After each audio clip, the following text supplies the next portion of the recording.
Hi, this is Bonnie, and today we're going to be working on a card front, and this is a 6x6, and the paper that I used is a cardstock, and it is 216 GSM. And I'm going to start doing a little bit of an inky background. We're going to use some stencils and some stamps. And today I am going to be using Salvaged Patina and tumbled glass to start. And again, like last time, if you watched the last video, I did some smushing on my card or on my work surface. And today I'm using a different surface so that maybe my camera won't jiggle as much. So I am going to start with a little bit of Salvaged Patina. And again, I'm going to be using the Distress Sprayer. And I'm just going to be breaking that up just a little bit. I just really want some in the center, so I don't want this to be too big, but I don't want it to be a square. So I'm just going to break that up just a little bit. Get myself a paper towel. Okay, so I'm going to get the ink all over where I don't want it. And I'm just going to kind of eye it. It doesn't need to be perfect. And I'm just going to be putting that down in the center of that. And pull that up. I want a little bit more. And I'm going to kind of rub it so that it does get smushy. And rub that again. And I think that's going to work. I am going to put a little bit more water in that what's left. And I'm going to go ahead and pick that up as well. I think that's going to work great. So that's what I want to be able to create the card today. Now, I'm going to let that dry just a tad here, and I'm going to use some of the tumbled glass. Now, what I think would be the perfect thing to do is to use my heat gun, but I know that I can make this work, even if I don't use a heat gun. I just want another, I think a little bit darker than this. I don't think I'm going to use tumbled glass. I think I want, let's try, let's see what it looks like with peacock feathers. Nope, it's got to be darker. That's what I try to do, is I try to look at it and say, let's see. Yep, this is what I need. I need Mermaid Lagoon. And I don't want very much of this. So I think you can see how much I have there. And I'm going to break that up as well. And I really kind of don't want it in the center. I want it on the outside. So I'm trying to be a little bit more fussy about it. And I've added a lot of water to this one, as you can see. And I'm going to try to be a little bit more particular about where I stamp. So I'm bending my card just slightly.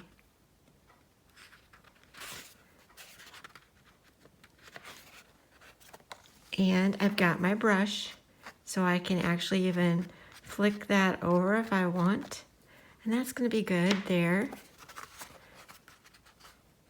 I don't want to bend it too much because I don't want the card to get creases in it. I noticed that I might.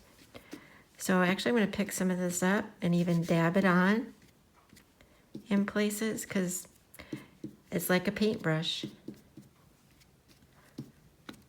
And get some more color throughout. It's not really drops, but that's okay because it's still giving me the look I want. Okay, so I really do need to let that dry before I start stamping. And I will use my heat gun off of, I'm not videotaping because it just, there's no reason for you to watch that. So I'm going to go ahead. This is like what I want. Every time you do this, it'll be different. So it won't look exactly like mine, but just to give you an idea, just to get a watercolor type background.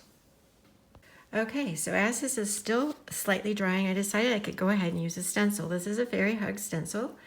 It is called Flow.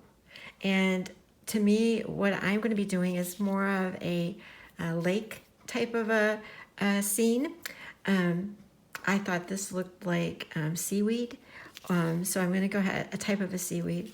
So I'm going to go ahead and use that as my stencil. And I'm going to be using Salvaged Patina. to start. And actually I'm going to come right off of what I just did and go up.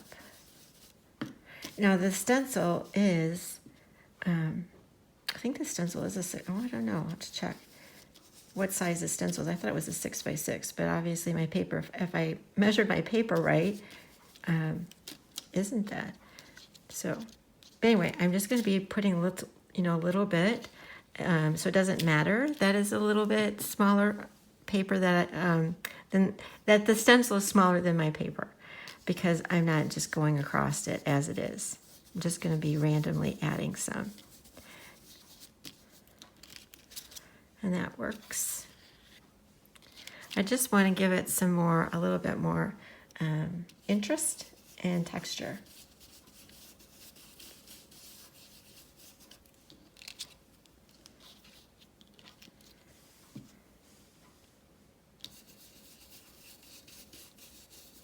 And that's pretty easy so far. That gives us a really nice look. I think I'm going to add a little bit more up there. And the more ink you put on, the darker it'll be. And if you want it to be more faded, just use what's on your brush as you're going. And you can get that all taken care of. So that's what we have now. And you can use that in any direction that you want, whatever works well for what you're going to stamp. So I'm going to go ahead and let that dry a little bit more and pull out my stamping platform. Okay, so as I'm waiting for my paper to dry, I decided I'm going to go ahead and start stamping.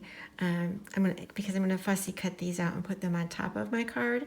And this is Gianna water lily. I always say that wrong. But I'm going to be using these two flowers, and you can tell by looking at them to fussy cut those. They'll be very easy to cut out. So I'm going to be using VersaFine Clear Morning Mist, because like I said, I am going to be coloring them, and I don't really want the harsh black lines this time. It might be a darker gray, but it won't be as harsh as the black. So it'll kind of like blend in better with the paper we just made. So these will also be really easy to color in, because they are basically an outline other than the lily pads, but I can still color those with green and it will show up. So that's going to be super. I'm going to also, it came with two flowers, so I'm going to be using the other flower as well. We'll see how that will work, because I can always change my mind once I go to do the layout.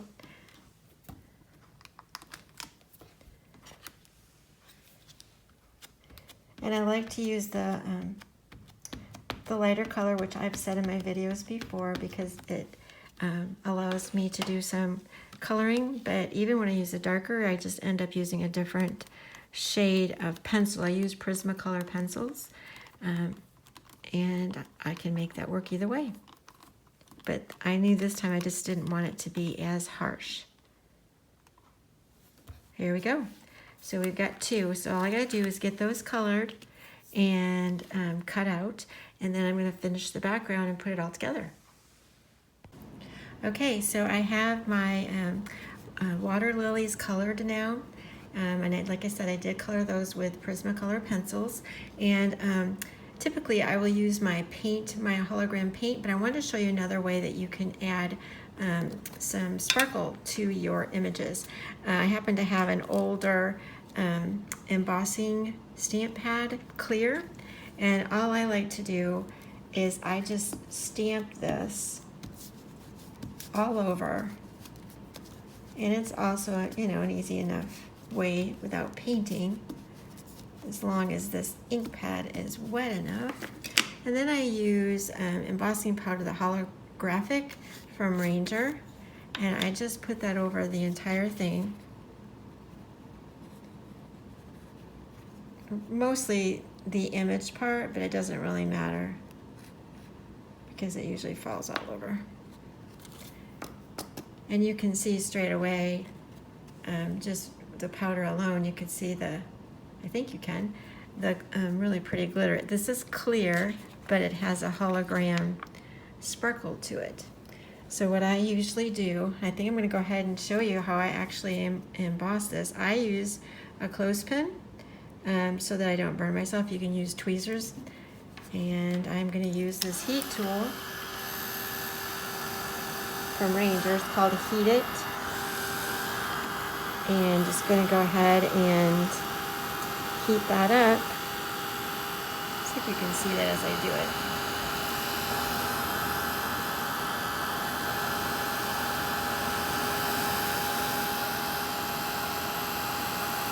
You can see, if you can see the bottom part of that now, it looks like it's darker, and it's also glazed. It's really cool, and it looks really pretty cut out on your, see that? It's really pretty when you put it on your parts. And you can cut through that without any problems.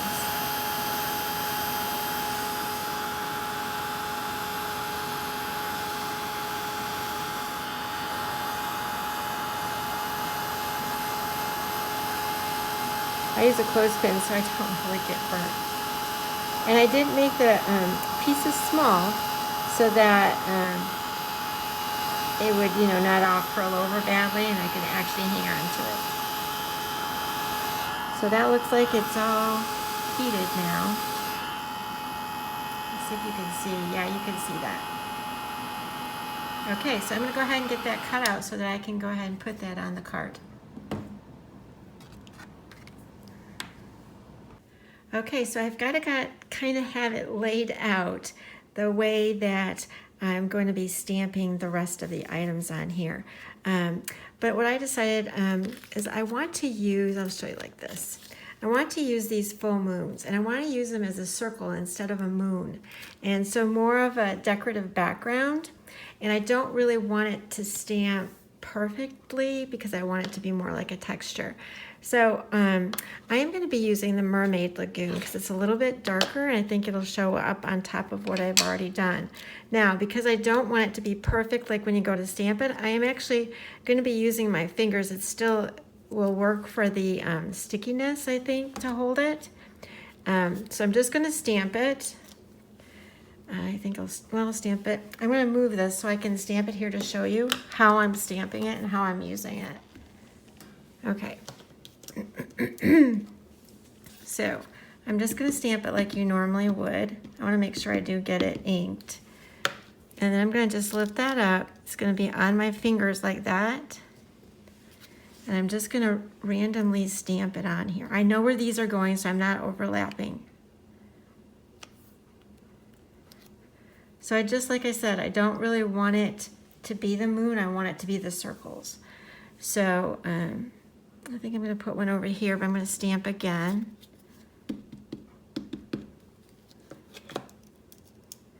Move that out of the way.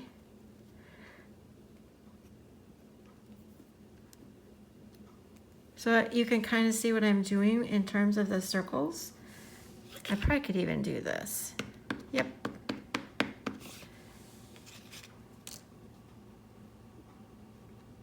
And because I'm going to be putting those flowers over that, it's not going to matter.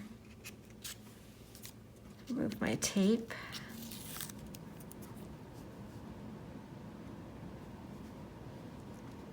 Okay, so that's what I'm going to do with that. There's also a smaller one in that full moon set, and I'm going to use that one as well. Go ahead and set these back so you can see like what I'm doing.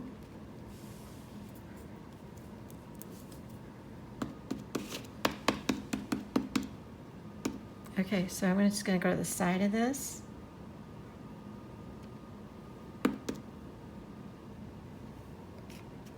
That'll work good.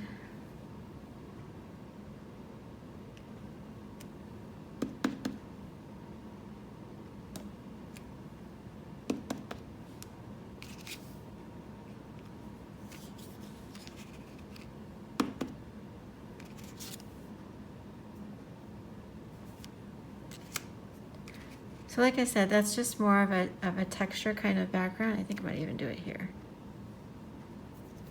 Don't want to get too crazy. Okay, so that's what that's going to be with those. I just wanted circles in the background. and that worked really well, I thought, for the texture. And then I'm going to stamp the, these are called musical flutters. And there's a dragonfly and a butterfly. And I could have just used 2 dragonflies, and I don't know, I still might. I think I might. And save the butterflies for another card another time. I think that'll work. Now to put these on, oops, I am going to be using VersaFine Clear Nocturne. Making sure my tape stays down for me. All right. We can move this over a little bit now.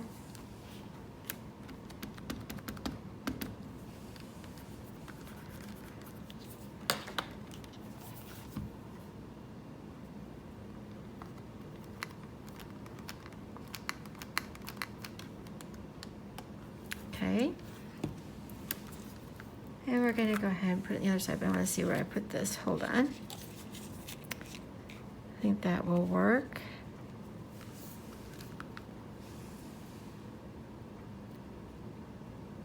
That works there.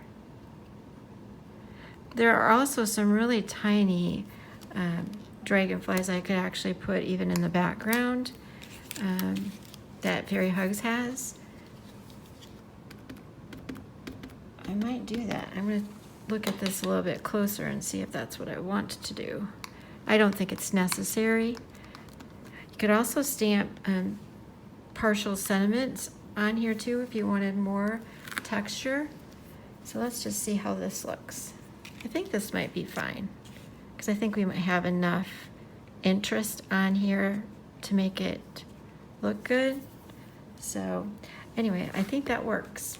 So I'm going to go ahead and I'm going to get some double-sided foam tape so we can put this on and then put it on the card base.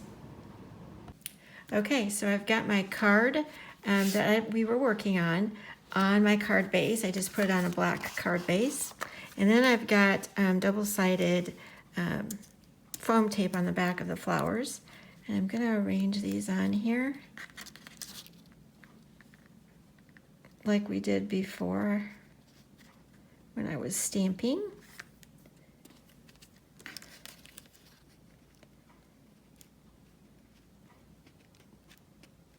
I think that's right. Oh, I know what happened.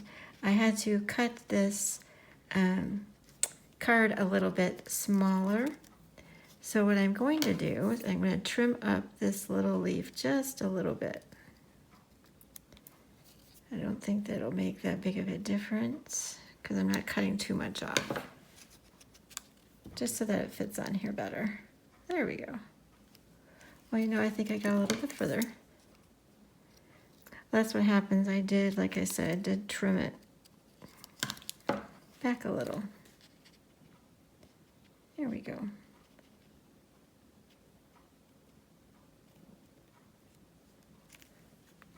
Okay, I think that works.